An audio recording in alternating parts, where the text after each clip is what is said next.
네, 검찰이 명태균 씨에 대한 구속영장을 청구했습니다.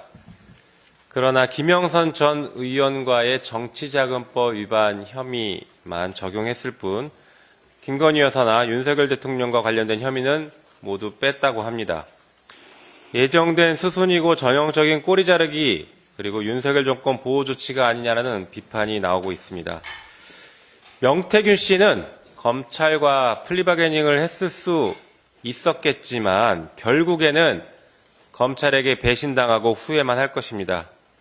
명태균 씨가 사는 유일한 길은 국민에게 진실을 고하고 용서를 구하는 길밖에 없다는 것을 명심하시기 바랍니다. 윤석열 대통령 대선 여론조사 조작 그리고 김건희 윤석열의 공천 개입, 창원 국가산업단지 지정에 관한 민간인 국정 개입 의혹 등에 대한 수사는 오직 특검으로만 가능하다라는 것을 다시 한번 보여준 결과입니다. 검찰이 그 책임을 포기한다면 특검으로 철저히 수사하게 할 것입니다. 김건희 여사의 일들이 전국에 블랙홀이 되고 있습니다. 국정 운영에 책임이 있는 여당 대표는 특별감찰관이라는 한가한 소리 하지 말고 특검법을 신속하게 수용하기 바랍니다.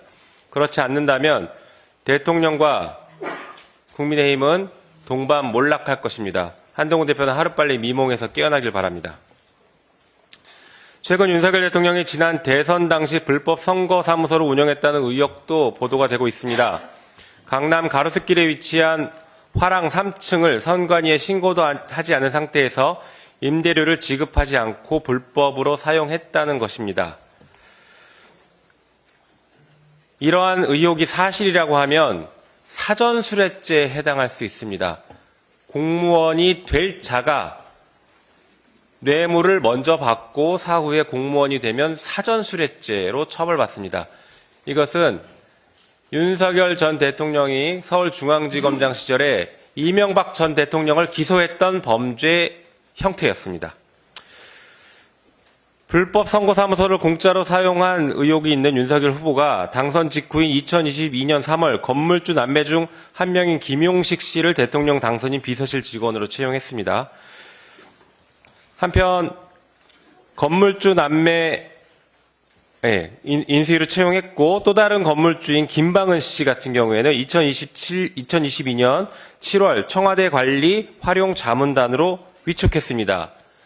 이러한 사실을 보면 윤석열 대통령은 임대료를 공짜로 쓴 그 대가로 사실상 건물주 남매를 특별 채용한 것으로 수뢰 후 부정처사죄에 해당할 수 있다라고 할 것입니다.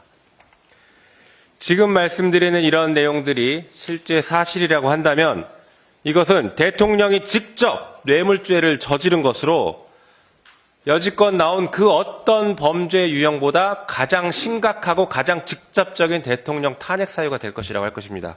우리 더불어민주당은 이 의혹에 대해서도 진상을 철저하게 규명하고 반드시 그 책임을 물릴 것입니다. 이상입니다. 네.